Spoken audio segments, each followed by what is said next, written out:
Bonjour, aujourd'hui on va faire un voyage aux quatre coins de la planète, sans décalage horaire, sans passeport et à 2 pas de la Tour Eiffel. Le long du quai Branly, on est en Russie avec la cathédrale orthodoxe du pont de l'Alma. On peut aussi filer en Amérique, en Océanie, en Afrique et en Asie grâce au musée du quai Branly Jacques Chirac et ses fameuses collections d'art primitif. Attendez, ce n'est pas tout.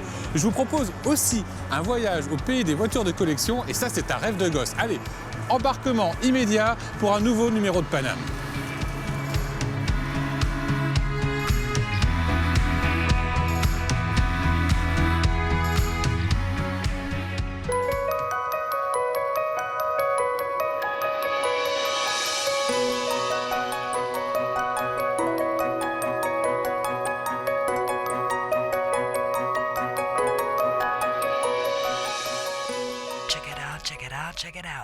Dans ce nouvel épisode de Paname en plein 7e arrondissement, Yvan va vous faire voyager dans des lieux insolites. Au pays des amoureux des voitures avec Hassan, mais attention, pas n'importe lesquels. Ça se vend à peu près 175 000 €. Ah oui. Celle-ci a été vendue au bout de 48 heures. Au pays des civilisations et des arts premiers avec Léa.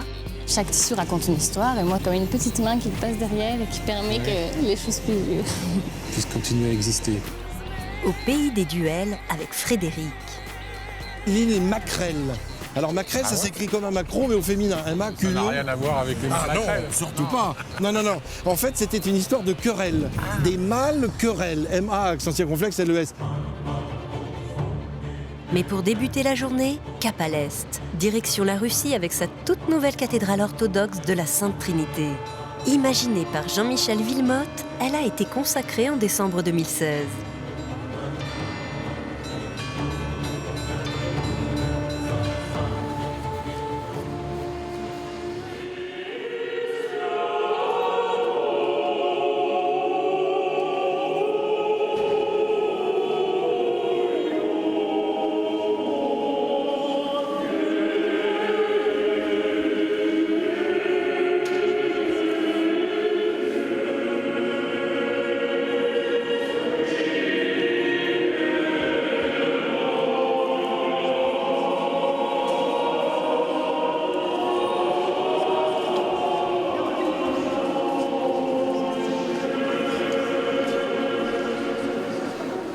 Père Georges, l'office religieux vient de se terminer. C'est à nouveau l'heure des visites. Ça attire beaucoup de monde, visiblement, la cathédrale du pont de l'Alma. En effet, on pourrait aller jusqu'à 2000 personnes par jour qui visitent notre cathédrale. J'ai vu que, et j'ai entendu surtout, que c'était à la fois en français et dans une langue que je ne connais pas, qui n'a pas l'air d'être le russe. Qu'est-ce que c'est? C'est du slavon. Le slavon. C'est une langue qui est utilisée uniquement dans l'église orthodoxe russe, qui n'est plus d'usage, qui est une langue morte, mais qui est utilisée comme un peu le latin avant dans les églises catholiques. Comment c'est organisé une cathédrale orthodoxe? Donc nous avons la nef, nous y sommes. Oui. C'est là que les fidèles prient pendant les célébrations. Et puis il y a aussi le sanctuaire qui est derrière l'iconostase. Ce cloison d'icônes que vous voyez là, derrière, c'est les prêtres qui se retrouvent pendant les célébrations et qui officient. Sur cette partie-là, on retrouve donc les saints et aussi Jésus, c'est ça? Exactement, Jésus-Christ, la Vierge Marie, la Vierge à l'Enfant, Saint-Denis de Paris et Sainte-Geneviève de Paris. Ah, donc vous avez voulu rendre hommage à la capitale, à Paris. Exactement. Aussi. Et aussi créer un lien spirituel entre la Russie et la France. Notre église contient 5 coupoles. C'est le Christ et les 4 évangélistes qui symbolisent. Ça symbolise ça. Elles viennent d'où ces coupoles? Elles ont été faites comment? Ils viennent de la Bretagne, de la ville de Vannes. Le matériel qui a été employé pour la construction des coupoles, c'était le composite, le matériel qui est souvent utilisé pour la construction des bateaux, des yachts. Et cette couleur dorée un peu mat, qu'est-ce que c'est? C'est de l'or? Alors c'est de l'or, mais c'est un alliage d'or et de palladium. D'où cet effet mat, qui se marie d'ailleurs très bien avec le ciel parisien souvent gris. Ça donne un peu de couleur.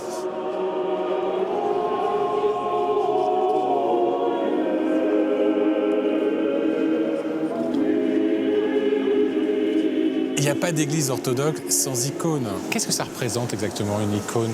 Une icône, c'est une fenêtre vers le monde spirituel. On n'adore pas le bois ou les couleurs.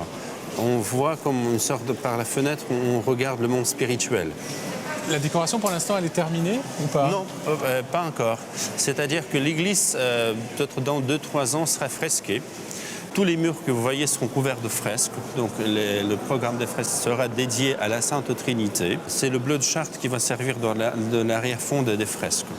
Encore un petit pont entre la Russie et la France, entre la spiritualité française et russe.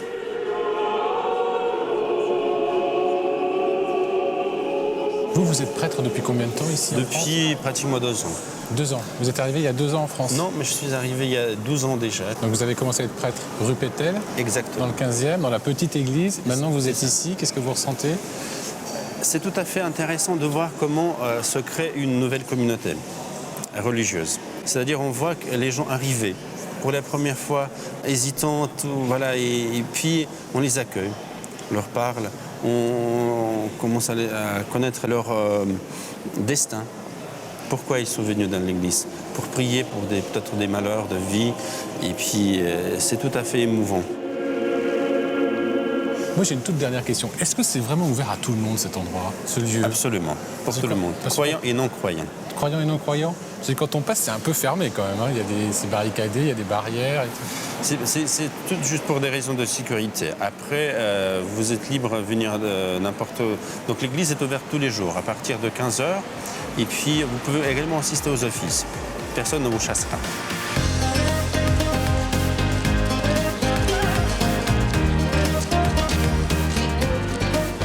À 2 coups de pédale, c'est la passerelle de Billy. Frédéric Gersal attend Yvan, avec comme toujours faconde et anecdotes.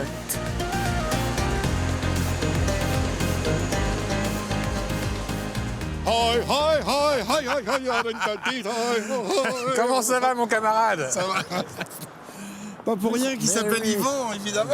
Évidemment, qui sort à Super, l'instant oui, bah de oui. la cathédrale orthodoxe Mais du je Pont vous d'Alma. suis, moi je vous regarde. Ah oui, vous m'avez vu marcher le long du quai Branly. Oui, je vous attendais. Mais justement, c'était qui ce monsieur Branly? Oh là, un génie. Édouard Branly. Dès les premiers temps de sa scolarité, il est doué pour tout. Il y a un de ses potes qui s'appelle Martin, il a écrit dans son cahier, mais il connaît les cours avant même que le prof les donne. C'est dire l'intelligence de ce garçon qui retient absolument tout ce qu'il entend. Et il hésite entre des études littéraires ou plutôt scientifiques. Finalement, c'est la science qui l'emporte. Ce qu'il veut, c'est prouver qu'il peut donner une impulsion entre un émetteur et un récepteur pour essayer d'avoir ce contact à distance, sans fil. Ouais. Et c'est ce qui va finir par créer la fameuse TSF, la télégraphie sans fil. Mais il lui fallait un grand émetteur. Évidemment, une grande antenne. Une grande antenne. Et qu'est-ce qu'il a choisi? Eh ben, elle est là. Voilà, on est au pied, la Tour Eiffel. Donc il a installé les premiers émetteurs en haut de la Absolument. Tour Eiffel. Voilà, c'est ce qui va sauver la Tour Eiffel. Oui. Et la Tour Eiffel, elle est en quoi? En fer. En fer, en acier, Oui, oui. comme ce pont, comme cette passerelle. Oui. Elle était destinée à visiter, pour les gens, de passer d'un côté de la Seine à l'autre pour pouvoir visiter l'exposition universelle de 1900. On s'était dit, on va la détruire, comme la Tour Eiffel. Et bien finalement, on a tout conservé. Et la passerelle, elle a bougé de 200 mètres. Pourquoi? Parce qu'il a fallu l'installer à un endroit plus logique, Ah, d'accord. après pour Paris et non plus pour l'exposition universelle.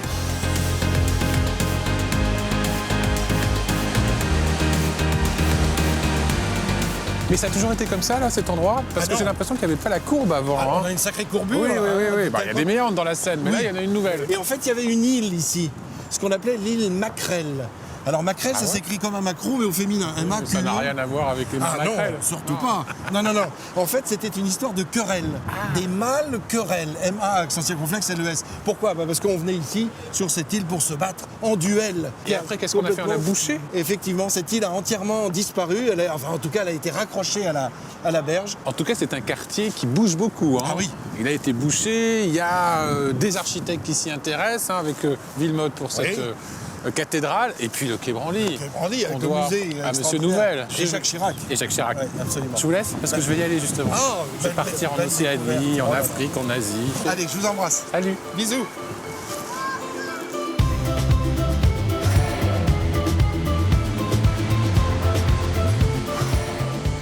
Le musée du quai Branly Jacques Chirac n'est pas seulement un musée, c'est aussi un jardin, au calme, où il fait bon se perdre avant de découvrir les œuvres du bout du monde.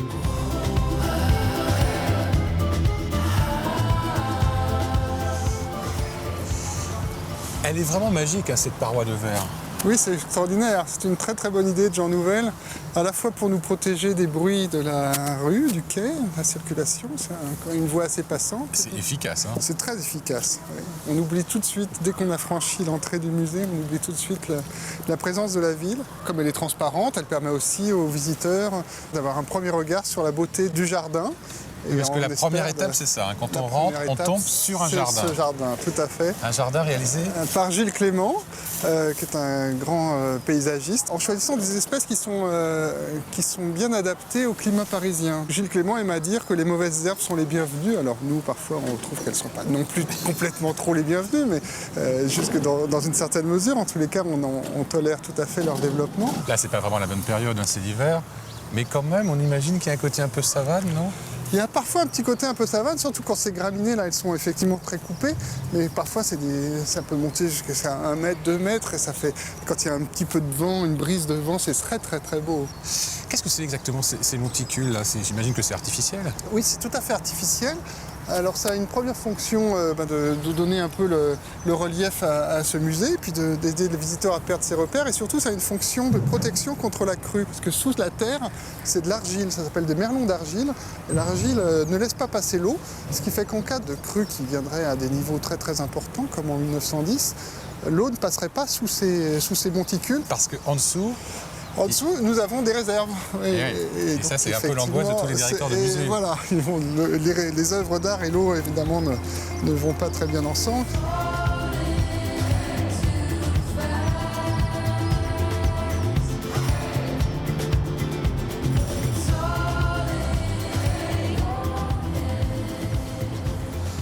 Donc là, on descend vers le théâtre de verdure. Vers le théâtre de verdure, qui est donc une scène incrustée dans notre jardin, qu'on utilise évidemment plutôt au beau jour, en fin de printemps et l'été, et on fait des petits spectacles de danse, des siestes électroniques aussi. Siestes électroniques, c'est-à-dire qu'on invite des DJ à mixer d'après les fonds sonores du musée. On a beaucoup de fonds sonores dans nos collections. D'accord. Et ça marche très très bien. Et donc les gens sont allongés là sur le théâtre de verdure et écoutent. C'est très très très couru. Et là, on marche vers le fameux mur végétal. Et là, on arrive au mur végétal, oui, conçu par Patrick Blanc, 1000 m² de végétaux. On connaît aussi le musée Branly pour ça. Oui, c'est vraiment... c'est un peu la signature. C'est vraiment notre façade la plus connue, la plus photographiée. Évidemment, là, on est en hiver, donc c'est pas la période la plus resplendissante pour notre mur, mais on voit à peu près comment c'est conçu. Vous avez du feutre, et dans des poches de feutre, on est venu placer différentes espèces. Et il y a plus de 370 espèces différentes sur ce mur-là. On l'arrose 3 fois par jour, on récupère les eaux qui ruissellent le long du mur, elle est récupérée dans un caniveau et ensuite elle est réinjectée pour qu'il n'y ait pas de perte. Si on revient au jardin, il y a une volonté d'être dans un endroit un peu comme ça, on décompresse, un peu zen, avant de partir en voyage. Je pense qu'il y a d'abord une volonté d'étonnement, qui correspond d'ailleurs aussi à l'architecture novatrice de Jean Nouvel. Volonté de faire un petit peu un endroit ailleurs. On est déjà ailleurs quand on rentre dans le jardin. On ne sait pas très bien, d'ailleurs, quand on y vient pour la première fois, où est-ce qu'on doit aller. Les cheminements ne sont pas des lignes droites. C'est plutôt des petits chemins courbes, comme vous le voyez ici. Donc c'est une volonté de surprendre le visiteur. C'est quoi? C'est à peu près 2 hectares? C'est à peu près 2 hectares. Alors ce qui est intéressant, c'est que Jean Nouvel n'avait pas utilisé la totalité des droits à construire, parce qu'il aurait pu construire un bâtiment plus grand. Oui. Mais il a voulu laisser la place un maximum de place au jardin. Et c'est pour ça que vous avez ce jardin qui épouse complètement autour, qui est un véritable écrin du bâtiment. Et en plus, il est sur pilotis, et donc on a l'impression vraiment que c'est un bateau qui flotte sur les arbres.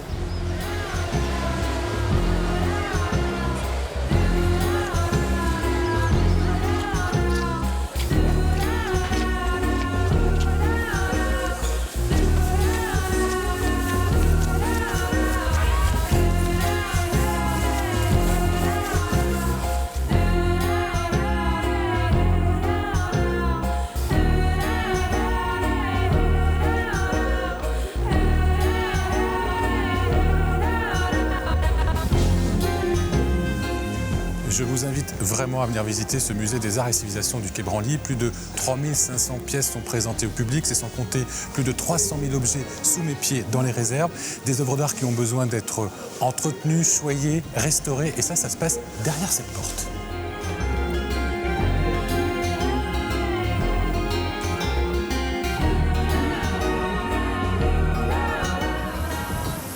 Bonjour Elsa. Bonjour. Qu'est-ce que vous faites avec votre drôle d'instrument là? Je suis en train de travailler sur un masque qui est un élément d'architecture du CEPIC, un pignon de Maison des Hommes. Il présente une couche picturale, une peinture qui est très pulvérulente, c'est-à-dire qu'on a des pigments très peu liés.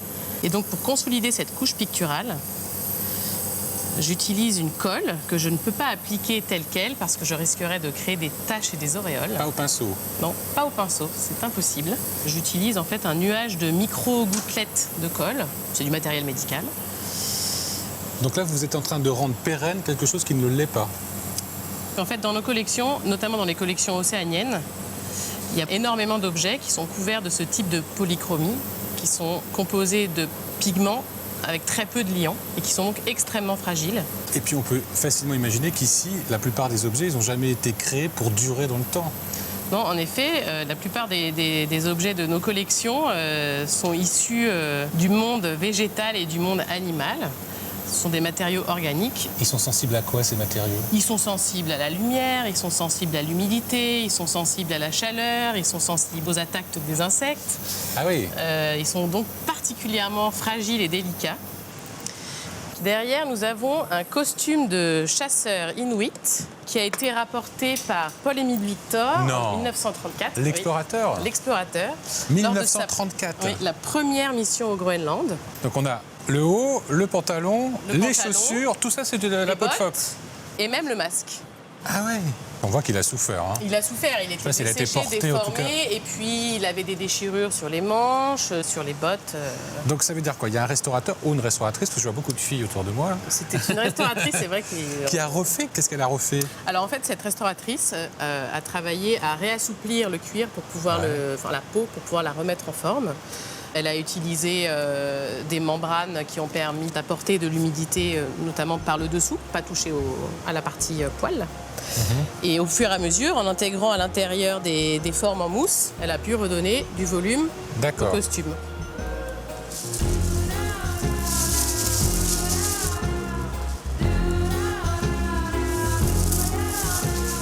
Bonjour. Bonjour. Waouh. Qu'est-ce que c'est que ces merveilles? Ce sont des robes chinoises, fin 19e, début 20e. Qu'est-ce qui leur arrive? L'altération principale, ce sont les broderies qui ne sont plus solidaires du tissu de fond, donc qui se sont désolidarisées. Ouais. Donc il s'agit de refixer ces broderies de manière à pouvoir présenter ces robes. Moi j'ai l'impression qu'elle est en pleine forme, moi, cette tenue. Qu'est-ce que vous remarquez qui va pas bien? Regardez, Ah oui. bien attention. Ah oui, Sur c'est tout vrai. le long des manches, on a tous les petits fils métalliques qui sont complètement mobiles et soulevés. Vous allez les refaire, les recoudre Donc comme en à fait, on l'identique. va utiliser un petit fil d'organsan de soie, donc de la couleur qui va se fondre le plus, et on va venir refixer chaque petit fil métallique soulevé avec ça. C'est d'une finesse incroyable. On utilise de très fines aiguilles, qui sont Courbées. des aiguilles courbées, de manière à ce qu'on ne soulève pas et qu'on ne manipule pas le textile en cours de refixage de couture. Ce sont des aiguilles utilisées en chirurgie oculaire. S'il devait y avoir des tensions en cours de présentation, c'est ce fil qui cédera et non pas le textile d'origine.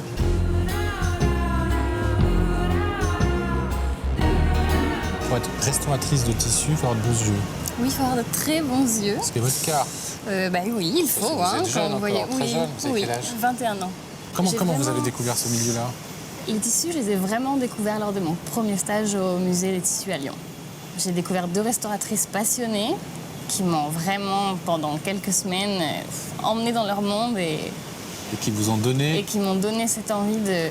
Je ferai que du textile. que du textile. Qu'est-ce qu'il y a de si excitant, de plaisant? Regardez, le tissu, ça existe depuis des millénaires.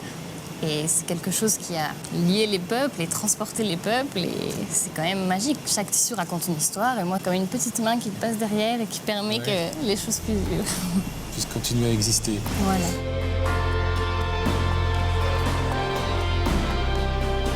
Pour terminer en beauté cette balade autour du Quai Branly, Yvan vous réserve une belle surprise qui réveille ses amours d'enfants et d'adultes aussi, les voitures de collection.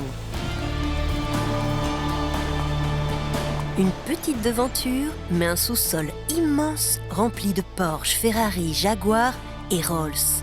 Magique.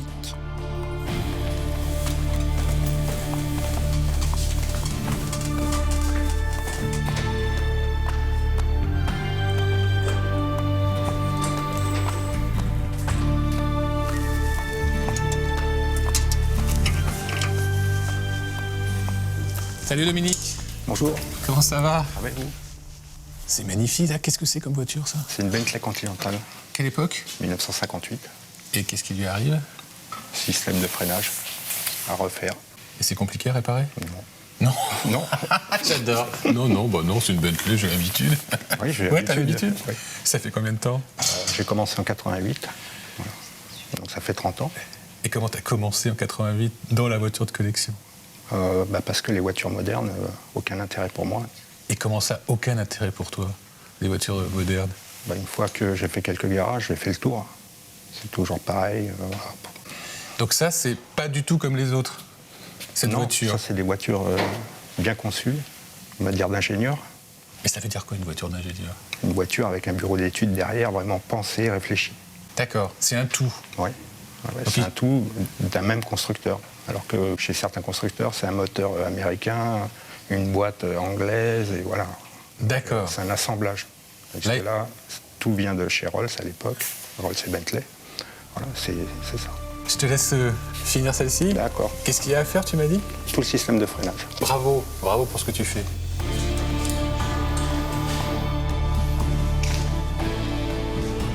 Ah!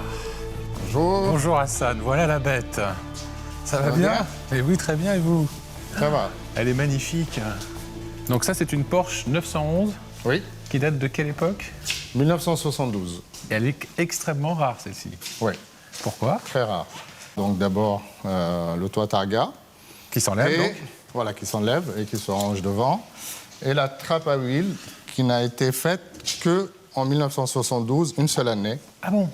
Et Porsche a par la suite, oui, ils ont abandonné ce système parce que c'était beaucoup plus facile de mettre de l'huile ici plutôt que d'aller dans le moteur. Sauf qu'à cette époque-là, on se faisait servir, plus maintenant. Oui, c'est vrai, dans les stations Et essence. donc, quand on arrivait, si la personne qui conduisait n'avait pas prévenu, eh ben, les pompistes à l'époque mettaient de l'essence qui allait dans le moteur. Ah oui, ça devait pas faire... Ah non, c'était pas génial. Et Donc du coup, aujourd'hui, ça crée une rareté. Alors combien? Combien ça se vend, ça? Ça se vend à peu près 175 000 euros. Celle-ci a été vendue au bout de 48 heures. Parce que vous, votre travail, votre passion même, c'est de chercher des voitures d'exception. Exactement. Et ça, un peu partout. Vous savez à peu près où elles sont? Alors j'ai ce qu'on appelle des rabatteurs ou des indicateurs plus élégamment. Des chineurs. Voilà. Quelqu'un qui veut se lancer dans la collection, on peut s'amuser avec peu d'argent? On peut Bien sûr. Oui. Bien sûr. Qu'est-ce que vous nous conseillez, par exemple? Qu'est-ce qu'il faut collectionner?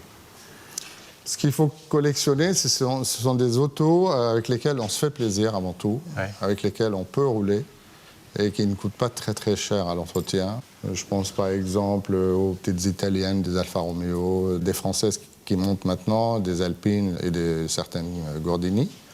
Voilà, avec ça on peut se faire plaisir, on peut les sortir, on peut s'amuser, pas juste les regarder. Vous, c'est votre passion ou c'est uniquement votre métier? C'est ma passion avant tout. C'est votre passion? Oui. Et ça a toujours été votre métier?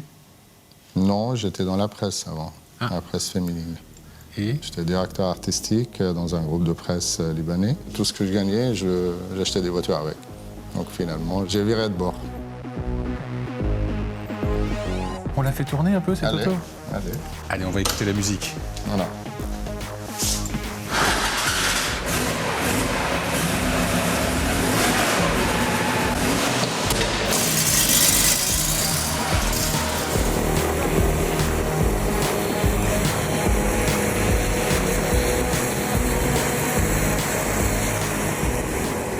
Ça chauffe, ça aussi. Exactement. Parce que ça change quand c'est chaud. Dans toutes les voitures de sport, on est bien quand on est à 90 partout. Ça veut dire température d'eau, température d'huile. Pas la vitesse. Non.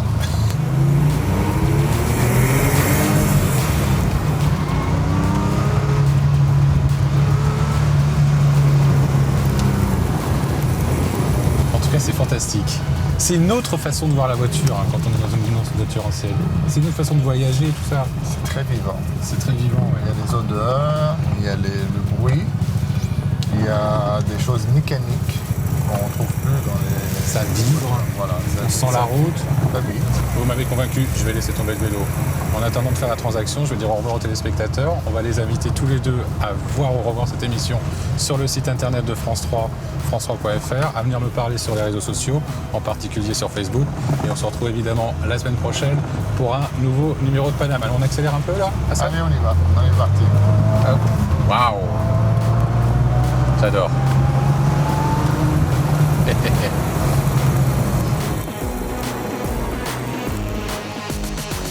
Et au fait, les bons plans à retenir. Vous voulez découvrir la nouvelle cathédrale orthodoxe russe? Elle ouvre au public tous les après-midi à partir de 15h. L'entrée, c'est au 1 quai Branly. Pour un petit moment zen, rien de tel qu'une balade dans le jardin du musée du quai Branly. Ensuite, vous aurez le plaisir de découvrir les œuvres incroyables du bout du monde.